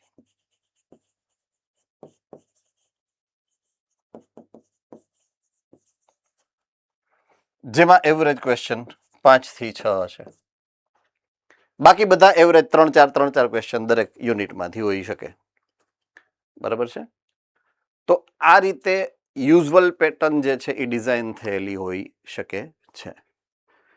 તો આ એનો મતલબ એ નથી કે આના સિવાયના તમારે નથી કરવાના. બરાબર. ક્યારેય હું એવું નથી કહેવા માંગતો કે મેં તમને આપી દીધું આ એટલે આ કરવાનું, બીજું નથી કરવાનું, એવું નથી. શેમાં વધારે સમય તમારે વધારે એટેન્શન આપવાનું એના માટે આ છે. અને તમને ખબર હોવી જોઈએ ને કે કોણ ફાસ્ટ બોલર છે. જ્યારે તમે પિચ ઉપર બેટ લઈને ઉતરો, કોણ વધારે સ્પિન નાખે છે, ઓફ સ્પિન કોણ કરે છે, લેગ સ્પિન કોણ કરે છે, ગુગલી કોણ કરે છે, સ્વિંગ કોણ કરે છે, એ તો ખબર હોવી જોઈએ ને. સારામાં સારો ફિલ્ડર કોણ છે, એટલે એમ બાજુ શોટ મારવાના જ નહીં, વળી કેચ થઈ જાય તો એમ. એટલે આ એની પ્રેક્ટિસ છે. રેડી? યસ ઓર નો? એટલે આ બધું એવરેજ તમને તમારા કેલ્ક્યુલેશનની ખબર પડે એટલા માટેનું છે. હું એવું નથી કહેવા માંગતો કે આટલું કરવાનું બાકીનું નહીં કરો તો ચાલશે. નહીં, બધું જ કરવાનું, લાઈન ટુ લાઈન. ધોરણ 11માંની ટેક્સ્ટબુકની પહેલી લીટીથી પ્રસ્તાવનાથી શરૂ કરો, ધોરણ 12ની છેલ્લી લીટી સુધી જ્યાર સુધી પૂરું ન કરો ત્યાં સુધી કાંઈ છોડવાનું નથી. There is no option. નીટમાં જો તમારે 550 માર્કથી લઈ અને 650 માર્કની એવરેજમાં રહેવું હોય તો તમારે બાયોલોજીની અંદર 300 થી લઈ અને 340 નો ટાર્ગેટ રાખવો પડે. 650 માર્ક્સ તો જ આવે જો બાયોલોજીની અંદર 330 થી લઈને 340 માર્ક ઓછામાં ઓછા આવે. ઓછામાં ઓછા, વધુ ભલે 355 આવે વાંધો નથી, 360 આવે વાંધો નથી. બરાબર છે. પણ મિનિમમ એટલા હોવા જોઈએ. ત્યારે તમે 550, 600, 650 ની રેન્જ સુધી પહોંચશો, બાકી ક્યારેય નહીં પહોંચી શકો. એટલે બાયોલોજીની ઉપર ફોકસ તમારું માર્ક માટે વધારે રાખવું પડશે, વાંચવું ઓછું પડે અને માર્ક્સ વધારે લઈ આવે એવો સબ્જેક્ટ તમારો બાયોલોજી હશે. કારણ કે તમને ગમતો હોય એટલે તમને વાંચવું મજા આવશે. ફિઝિક્સ ગમતો નથી, કરવો પડે છે, એટલે એમાં સમય વધારે જશે, અણગમો વધારે હશે, અને આપણે એના શિક્ષકો ન ગમતા હોય મોટા ભાગે. એને ખબર નહીં અણગમતી ચીડ હોય, પણ એવું નથી હોતું. બચાડા હારા જ હોય, ટીચર તો હારા જ હોય ને, ટીચરને શું વાંધો હોય, પણ સબ્જેક્ટનું કન્ટેન્ટ એવું હોય કે આપણે એ માણસ પ્રત્યે અણગમો થઈ જાય. એટલે એવો પર્સનલ ભેદ રાખવો નહીં. શિક્ષક સારા જ હશે, બરાબર, સારા જ હોય છે, પણ સબ્જેક્ટનો વાંક છે બચાડો. પણ એને ધ્યાન વધારે દેવું, એના માટે સમય વધારે તમારે દેવો પડશે. તો એ જે સમય છે એ બાયોલોજી તમારો બચાવી દેશે એમ. પણ ક્યારે બચાવશે? જ્યારે તમારી પાસે પ્લાનિંગ હશે ત્યારે. એટલે હું તમને પ્લાનિંગ કરીને આપું છું, બરાબર છે? તો આ રીતે અમુક જે પાયાની માહિતી છે એ મારે શેર કરવી હતી, એટલે હું તમને શેર કરું છું. જ્યારે જ્યારે મને લાગશે ત્યારે ત્યારે એડિશનલ ઇન્ફોર્મેશન હું તમારી સાથે શેર કરતો રહીશ. જે પણ લેટેસ્ટ માહિતી મારી પાસે આવશે એ બધી જ, બરાબર છે?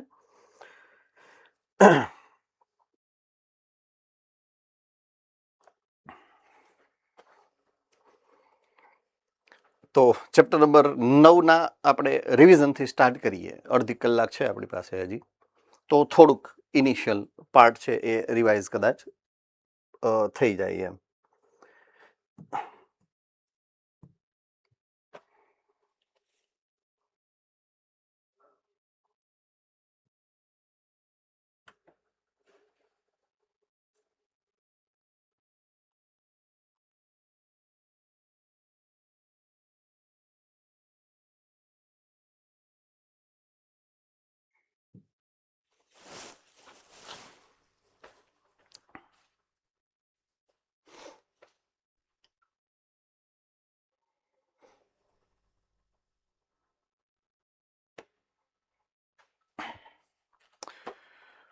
ફાઇન, શરૂ કરીએ છીએ રિવિઝન ચેપ્ટર નંબર 9થી, બરાબર છે? જૈવિક અણુઓની વાત આપણે કરીએ ત્યારે હવે હું થોડાક પ્રશ્નો પૂછીશ તો તમને કાંઈ વાંધો નથી ને? એને તમને જે પ્રમાણે ખબર પડે એ પ્રમાણે તમારે જવાબ આપવાના રહેશે. તો જ્યારે હું જૈવિક અણુની વ્યાખ્યા કરવાનો પ્રયત્ન કરું તો તમારામાંથી સૌથી સારામાં સારી વ્યાખ્યા મને કોણ આપી શકશે જૈવિક અણુની વ્યાખ્યા?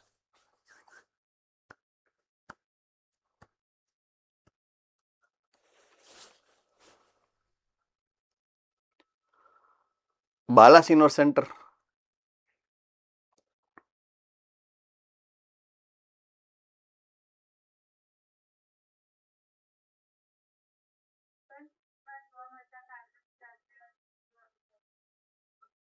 ઓકે, જીવંત સજીવોમાં જોવા મળતા કાર્બનિક રસાયણો એને જૈવિક અણુઓ કહેવાય. ઓકે, બીજા કોઈને આપવી હોય આવે વ્યાખ્યા, બીજા કોઈ સેન્ટરમાંથી બીજા કોઈ વિદ્યાર્થીઓની ઈચ્છા હોય? ડાભોલી, સુરત.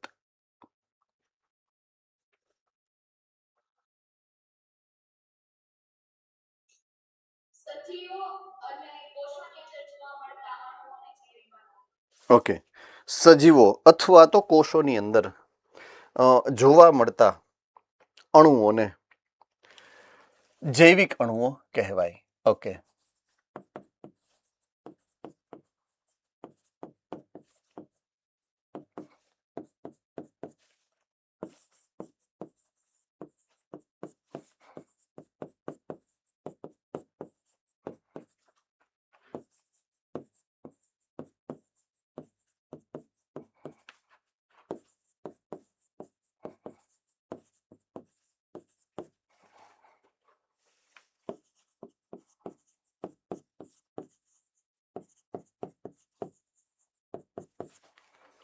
જુઓ જોઈએ મેં જે પ્રમાણે લખેલું છે એ પ્રમાણે તમે જે વ્યાખ્યા કરી એમાં એક શબ્દ ફેરવો મેં. સજીવ કે કોષોમાં જોવા મળતા રાસાયણિક ઘટકો કે દ્રવ્યો જે અણુઓ જ છે. ઓકે, આ અણુઓ મૂળભૂત રીતે હું બે કેટેગરીમાં વહેંચું છું, બે પ્રકારમાં વહેંચું છું, બરાબર છે? એકને હું કહું છું અકાર્બનિક અને એકને કહું છું કાર્બનિક. ટૂંકમાં આપણે જે આજથી સમજવાનું છે એ એવું છે કે સજીવોમાં માત્ર કાર્બનિક દ્રવ્યો જ છે એવું નથી. સજીવોમાં બે પ્રકારના દ્રવ્યો છે, કાર્બનિક દ્રવ્યો છે અને અકાર્બનિક દ્રવ્યો પણ છે. તો પછી ફેરફાર શું? તો બેયને અલગ કઈ રીતે કરો? કાર્બનિક દ્રવ્ય છે ને એ બંધારણીય છે.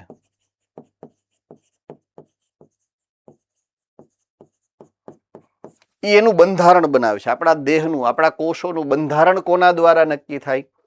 કાર્બનિક દ્રવ્યો દ્વારા થાય. બરાબર છે? એટલે એ બંધારણીય ઘટકો છે, રાઈટ? અને એને કોણ બનાવશે? અકાર્બનિક દ્રવ્ય. કાર્બનિક દ્રવ્ય શેમાંથી બનશે? અકાર્બનિક દ્રવ્યમાંથી બનશે, રાઈટ? અને અકાર્બનિક દ્રવ્યમાંથી કાર્બનિક દ્રવ્ય બનવાની ઘટના રાસાયણિક પ્રક્રિયામાંથી પસાર થાય. ઉદાહરણ તરીકે કાર્બનિક દ્રવ્ય છે ગ્લુકોઝ.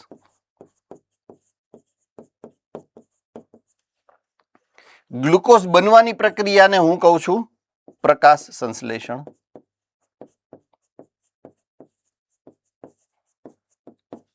જેમાં બે પ્રકારના દ્રવ્યો ભાગ લે, CO2 અને H2O. એ બંને અકાર્બનિક દ્રવ્યો છે અને જે બન્યું એ કાર્બનિક દ્રવ્ય છે.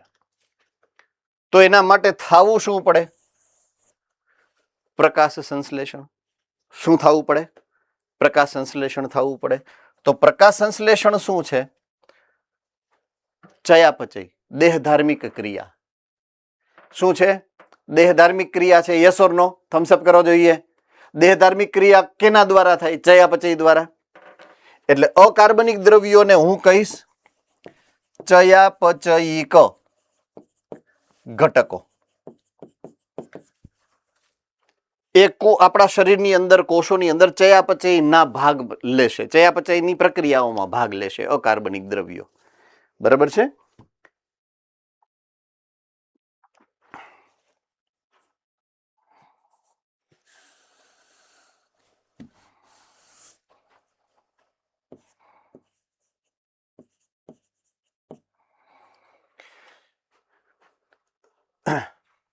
ઓકે.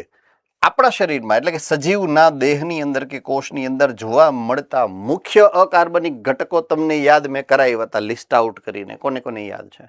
મૂળભૂત અકાર્બનિક દ્રવ્યો કે જેના પ્રકારો તમારા શરીર કે કોષોની અંદર હોય. કોને કોને યાદ છે? જુનાગઢ સેન્ટર.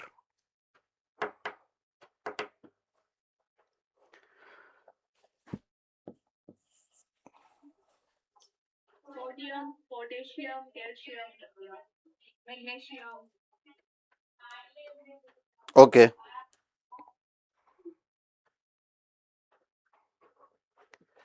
સૌથી પહેલું આવે પાણી. શું આવશે? પાણી. બીજું આવશે ખનિજ દ્રવ્યો. શું આવશે? ખનિજ દ્રવ્યો. હવે તમે જે લિસ્ટ મારી સામે મૂક્યું એ બધું આમાં આવે. સોડિયમ ને પોટેશિયમ ને કેલ્શિયમ ને એક્સ અને વાય ને ઝેડ ને જે લખવું હોય એ બધું જ. અને હજી એક છે આમાં, એ શું હશે?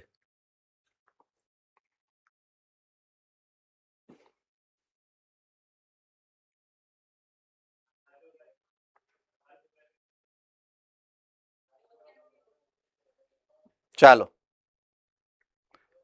જુનાગઢ એન્ડ્રેસ બોલો.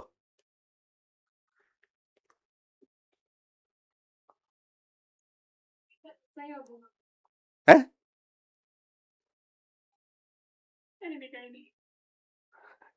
ઈ તો પૂછું છું અકાર્બનિક સંયોજનો.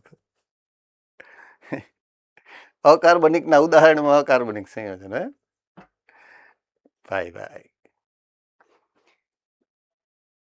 Yes, Rajkot Gurukul. Carbon dioxide. એને આ કહેવાય. કેમ ખાલી કાર્બન ડાયોક્સાઇડ હોય, ઓક્સિજન ન હોય, અમોનિયા ન હોય? વાયુઓ, રાઈટ? તો આ ત્રણ કેટેગરી છે અકાર્બનિક દ્રવ્યોની જે આપણા શરીરમાં જોવા મળતા, આપણા કોષોની અંદર જોવા મળતા હોય. એક પાણી, બીજું ખનિજ દ્રવ્યો, ત્રીજું વાયુઓ. હવે પાણીમાં અલગ અલગ ન હોય કે ફલાણું પાણી ને ગંગાનું પાણી ને જમનાનું પાણી ને ગટરનું પાણી, એ પાણી જ છે એમ. ખનિજ દ્રવ્યોના પ્રકાર છે જે પ્રમાણેની જરૂરિયાત હોય, કેલ્શિયમ, મેગ્નેશિયમ ને પોટેશિયમ ને એક્સ ને વાય ને ક્લોરીન ને વોટ્સો એવર. વાયુઓ મૂળભૂત રીતે બે, જે શ્વસન વાયુઓ કાર્બન ડાયોક્સાઇડ છે અને ઓક્સિજન છે, પછી અમોનિયા છે વગેરે જેવા, બરાબર છે, એ ઉત્સર્ગ વાયુ છે.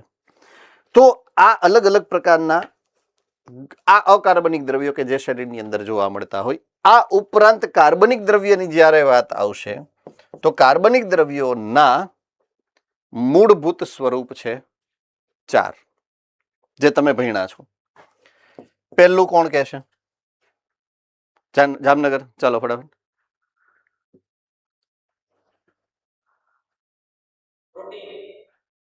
તેરી હાહુ કા તંબુરા. પહેલા પ્રોટીન થોડું આવે કઈ. સૌથી પહેલું કયું આવે? મોડાસા સેન્ટરે હેનરેસ કર્યો હતો લગભગ, મેં જોયો હતો ને. પહેલું નામ, પહેલું મોડાસા સેન્ટર. તેરી હાહુ કા 2 તંબુરા. મોરબી છે ક્યાંય? હા, હેનરી. હાલો મોરબી વાળા, જલ્દી ફટાફટ.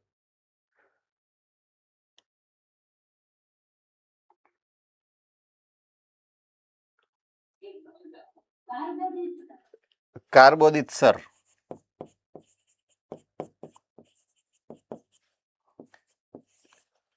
લિસ્ટમાં બીજો નંબર આવશે રાજકોટ ગુરુકુલ. Sir lipid. આ લિપિડ સર છે, પેલા કાર્બોદિત સર હતા. ત્રીજો નંબર આવશે હવે જામનગર. હવે કયો? વાંધો નહીં, પ્રોટીન, બરાબર. અને છેલ્લે હવે એક વૈધો છે, એટલે કોઈને પૂછતો નથી, લખી નાખું છું, બરાબર છે, ન્યુક્લિક એસિડ.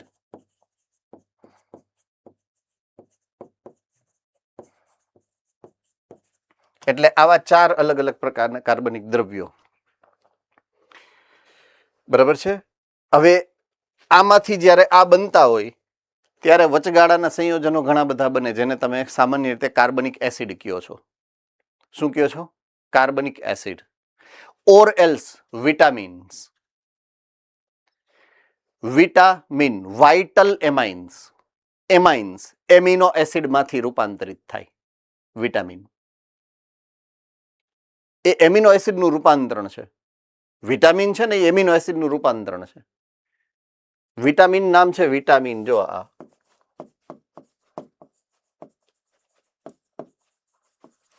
આ ઇંગ્લિશ નામ છે.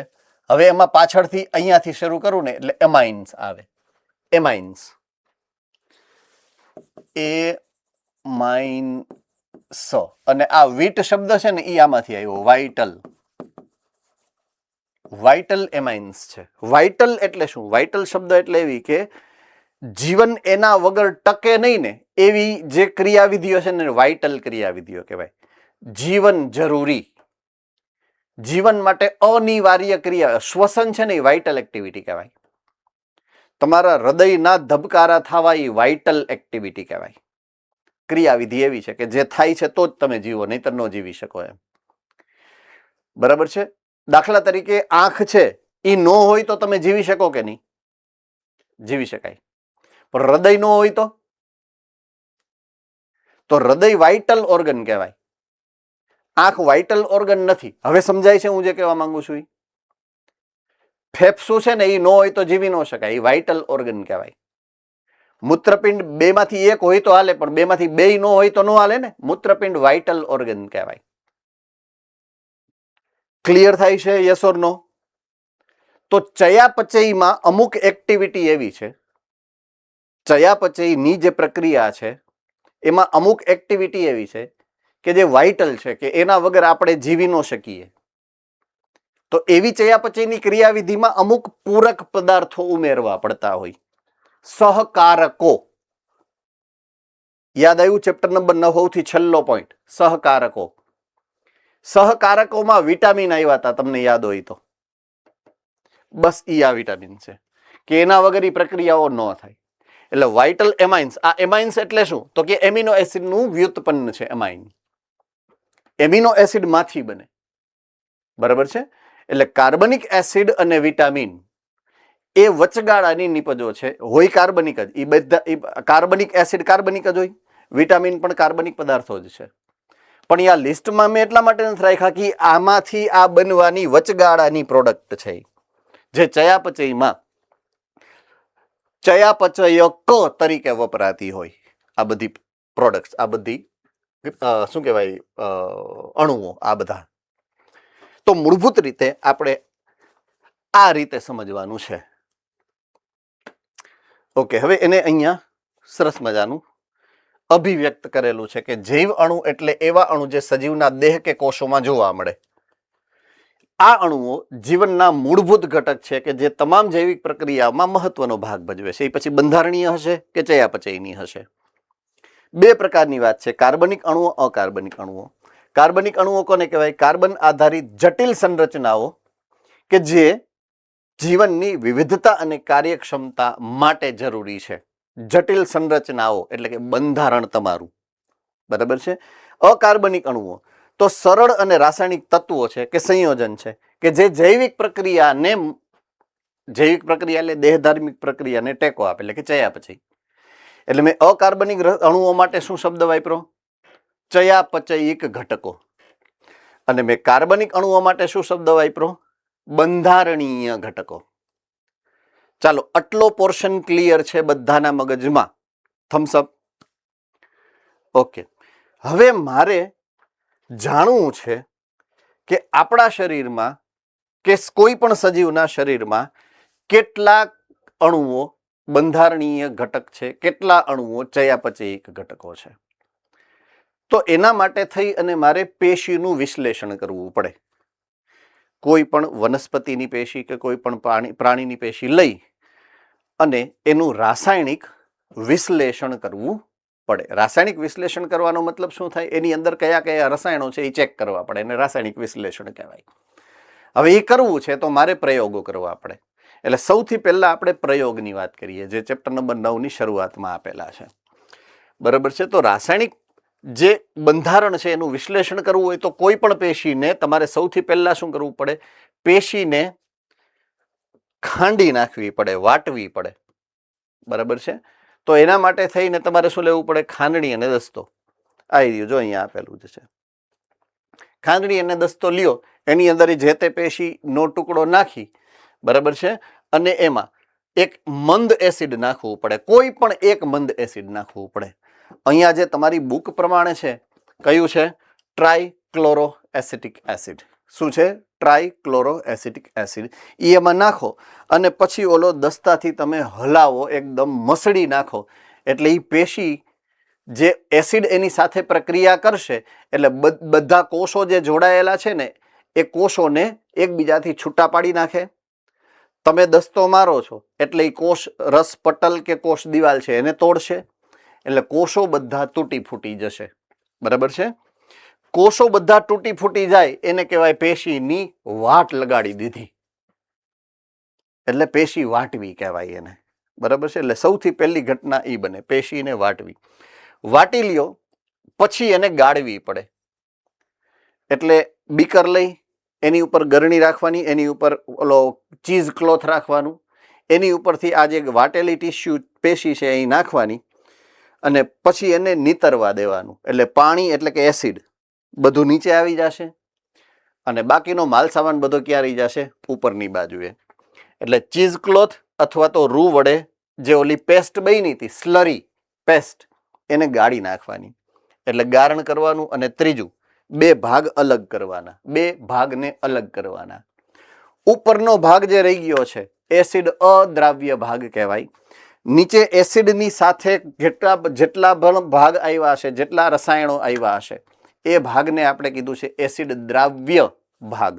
એટલે બે ભાગને તમે અલગ કર્યા. એસિડ દ્રાવ્ય ભાગ જે એસિડમાં છે, પ્રવાહી ઘટક છે, અને એસિડ અદ્રાવ્ય ભાગ જે ઉપર ચીઝ ક્લોથની ઉપર છે અને ઘન પદાર્થ છે સામાન્ય રીતે, બરાબર છે.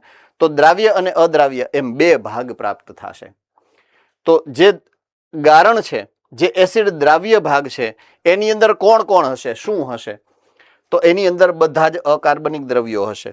પહેલું, જેટલા અકાર્બનિક દ્રવ્યો હશે એ બધા ક્યાં હશે? એસિડ દ્રાવ્ય ભાગમાં. શું કામ? કારણ કે એ કોષ રસની અંદર હોય. તો કોષ રસ એસિડમાં દ્રાવ્ય થઈ જાય એટલે એ બધા જ અણુઓ એસિડની અંદર દ્રાવ્ય થઈ જાય. બીજું કોણ હશે? જેનો અણુ ભાર 1000 ડાલ્ટનથી ઓછો હશે એવા કાર્બનિક દ્રવ્યો, એટલે કે સૂક્ષ્મ કાર્બનિક દ્રવ્યો હશે. કોણ હશે? સૂક્ષ્મ કાર્બનિક દ્રવ્યો. સૂક્ષ્મ કાર્બનિક દ્રવ્યોનો મતલબ થાય છે કાર્બનિક મોનોમર. શું મતલબ થાય? કાર્બનિક મોનોમર. કાર્બોદિત પ્રકારના પદાર્થોના મોનોમરનું નામ શું છે? કોણ કહી શકશે? ભુજ.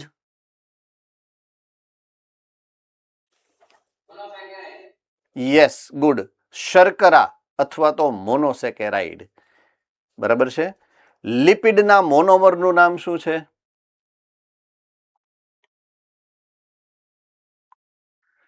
રાજકોટ ગુરુકુળ. લિપિડના મોનોમર ના લિપિડ પોતે જ એક મોનોમર છે. Good good. લિપિડ પોતે જ મોનોમર છે કારણ કે એનું પોલિમરાઇઝેશન થતું નથી. Good question, good answer. Okay. પ્રોટીનના મોનોમરનું નામ?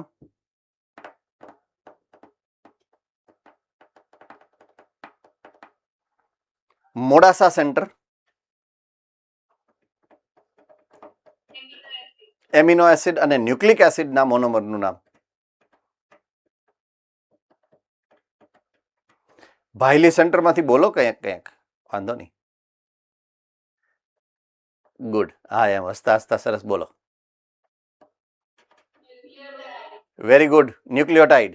બરાબર છે. એટલે બધાના મોનોમર્સ જે છે 1000 ડાલ્ટનથી ઓછા હશે અણુ ભાઈ, એ બધા ક્યાં હશે? પાણીમાં હશે. પાણીમાં હશે એટલે એસિડમાં દ્રાવ્ય થઈ જાય. બરાબર છે. એટલે બે પ્રકારના હશે એની અંદર દ્રવ્ય. કાર્બનિક જે સૂક્ષ્મ દ્રવ્યો છે અને અકાર્બનિક. આ બધો જથ્થો ક્યાં હશે? તો કે ગારણની અંદર, એટલે કે એસિડ દ્રાવ્ય ભાગની અંદર. એસિડ અદ્રાવ્ય ભાગમાં કોણ હશે? તો કે બધા જ કાર્બનિક દ્રવ્યો કે જે પોલિમર સ્વરૂપે આવેલા હોય એવા. તો પોલિમર સ્વરૂપ કોના કોનું છે? 3 દ્રવ્યોનું છે. જટિલ, કાર્બોદિત, પ્રોટીન અને ન્યુક્લિક એસિડ. તો આ કાર્બનિક દ્રવ્યો બધા ક્યાં હશે? અવશેષમાં, એટલે કે એસિડ અદ્રાવ્ય ભાગની અંદર. એનો અણુભાર 1000 ડાલ્ટનથી વધારે હોય છે સામાન્ય રીતે, એટલે એને આપણે મહાઅણુઓ એવું નામ આપ્યું છે. રાઈટ. તો કાર્બનિક દ્રવ્યના બે ભાગ પડી જશે. એક આમાં હશે, એક આમાં હશે.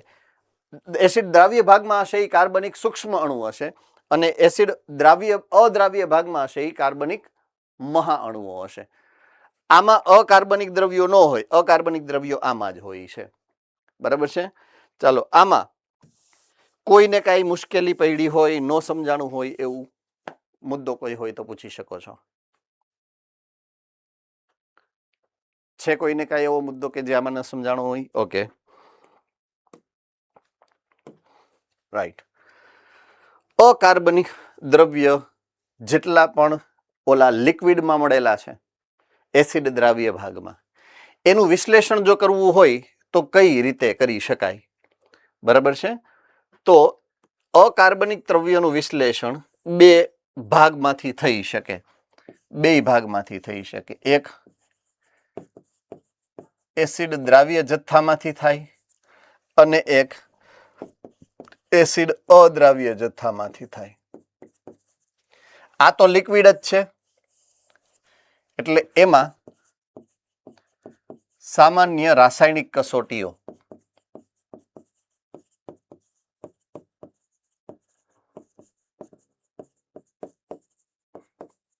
એના દ્વારા એ થઈ શકે. એમાં અમુક ચોક્કસ પ્રકારના ઘટકો ઉમેરો અને રંગ ફરી જાય, ન ફરે, અવશેષો આવે, ઓલા શું કહેવાય એને અવક્ષેપન થાય કે એને આધારે એવા સામાન્ય કસોટીઓ દ્વારા તમે એ ઓળખી શકો. સમજાય છે કે નથી સમજાતું? ઓકે. હવે આ આપેલું નથી તમારી બુકની અંદર, આ નથી આપેલું કે એ કેમ થાય એમ. લખેલું છે અને ચોખ્ખું લખેલું છે કે એવું કાંઈ આપણે ભણવાની અત્યારે જરૂરિયાત નથી એમ. આગળ તમે જેમ ભણશો 12મા ધોરણ પછી કોલેજમાં જાશો તો અહીંયા આવશે. અત્યારે કાંઈ ભણવાનું થતું નથી. તમને અહીંયા જે આપેલું છે ને એ આપેલું છે કે એસિડ અદ્રાવ્ય જથ્થો છે. બરાબર છે. જે મૂળભૂત રીતે બનેલો છે કેનાથી? કાર્બનિક દ્રવ્યથી બને. પણ આ કાર્બનિક દ્રવ્ય શેમાંથી બને? અકાર્બનિક દ્રવ્યોમાંથી. એટલે તમારા બંધારણમાં ટોટલ કેટલા અકાર્બનિક દ્રવ્યોનો જથ્થો છે એ તમારે જાણવું છે. આ તમારા કાર્બનિક દ્રવ્ય જેનાથી બનેલા છે એ કેટલા અકાર્બનિક તત્વો છે, કયા કયા અકાર્બનિક તત્વો છે કે જેનાથી તમારા કાર્બનિક દ્રવ્યો બનેલા છે. તમારું કાર્બોદિત, તમારું લિપિડ, તમારું પ્રોટીન, તમારું ન્યુક્લિક એસિડ જે બનેલું છે એ શેનાથી બનેલું છે? તો કે આટલા આટલા આટલા ખનિજ દ્રવ્યોનું બનેલું છે. એમાં કોણ વધારે છે, કોણ ઓછું છે, એને શું કહેવાય? અકાર્બનિક તત્વોનું વિશ્લેષણ. કોને સમજાણું મેં જે સમજાવ્યું એ? ઓકે. એટલે તમે જે વાત કરવાના છો એ શેની વાત કરવાના છો? તો કે એસિડ અદ્રાવ્ય કાર્બનિક દ્રવ્યોના જથ્થામાંથી તમારે અકાર્બનિક દ્રવ્યો કેટલા છે એ જાણવું છે. તો એના માટે શું કરવું પડે? તો કઈ રીતે તમે જાણી શકો?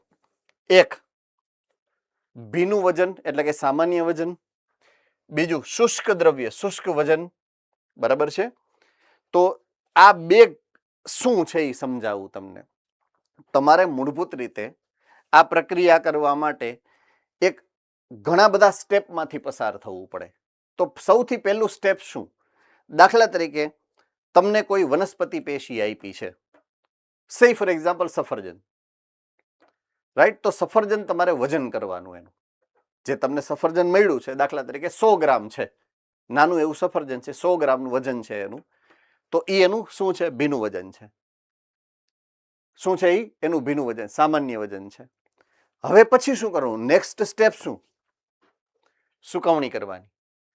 ડિહાઇડ્રેટ, સૂકવી નાખવાનું. એને શું કરવાનું છે? સૂકવી નાખવાનું. પછી એનું પાછું વજન કરવાનું. હવે વનસ્પતિમાં પાણીનું પ્રમાણ કેટલું હોય કોને ખબર છે? એવરેજ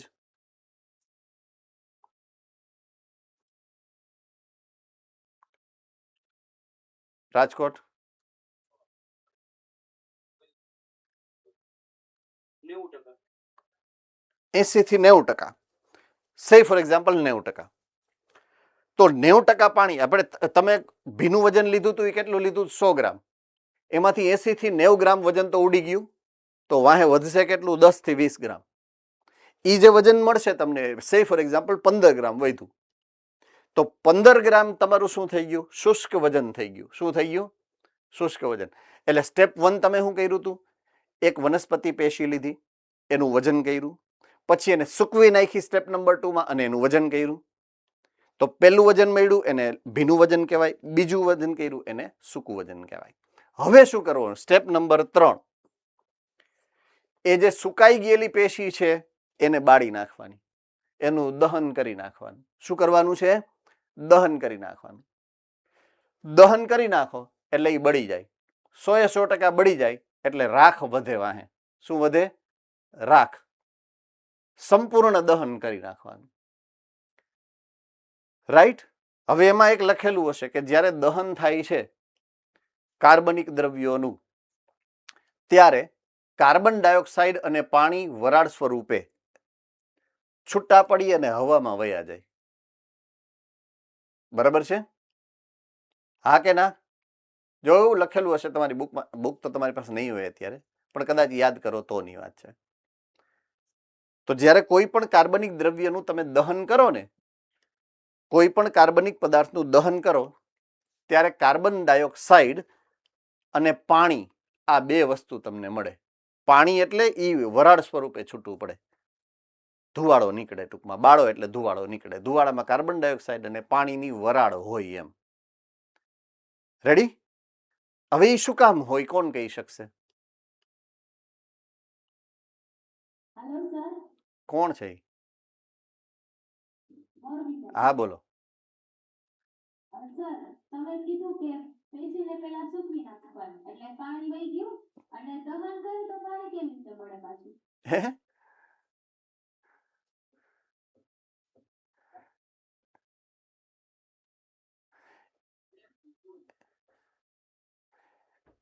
એ અત્યારે આવ્યો છો. ઓકે. હવે હું જે સવાલ ઉપર હતો એ સવાલ ઉપર જ આવું પાછો, કે કોઈ પણ કાર્બનિક દ્રવ્ય છે જે શુષ્ક છે, જેમાં પાણી નથી, એનું હું દહન કરું ને ત્યારે મને કાર્બન ડાયોક્સાઇડ અને પાણી વાયુ સ્વરૂપે છૂટવું પડે એમાંથી. મારો ક્વેશ્ચન એ છે કે આવું શું કામ, અને તમે મને હામું પૂછો છો કે આ શું કામ એમ. બરાબર. એટલે મારો જ પ્રશ્ન મને આમ ફળફળતો આમ પાછો મૂકવાનો પ્રશ્ન મારો છે ને પૂછો તમે હામું મને. યસ, રાજકોટ ગુરુકુળ. એમાં સર એમાં આવેલા કાર્બનિક દ્રવ્યો હોય તેનું ઓક્સિડેશન થાય એટલે ઓક્સિજનના જોડાવાથી કાર્બન ડાયોક્સાઇડ મુક્ત થાય અને બંધારણમાં ફેરફારને લીધે પાણી બને. ઓકે, લગભગ બધાનું ધ્યાન અહીંયા હશે એવું હું માની લઉં છું. હું અત્યારે એક ચેપ્ટર નંબર 12 પ્રકાશ સંશ્લેષણમાં 11 પ્રકાશ સંશ્લેષણમાં છું. પ્રકાશ સંશ્લેષણમાં તમને એવું સમજાવવામાં આવ્યું છે કે કાર્બન ડાયોક્સાઇડ અને પાણી એનું સંયોજન થાય એટલે ગ્લુકોઝ બને.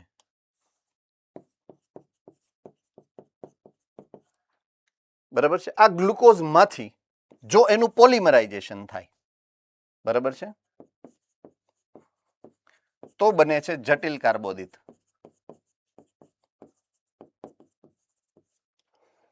અને જો એનું રૂપાંતરણ થાય તો એમાંથી બને કાં તો લિપિડ, કાં તો પ્રોટીન અને કાં તો ન્યુક્લિક એસિડ.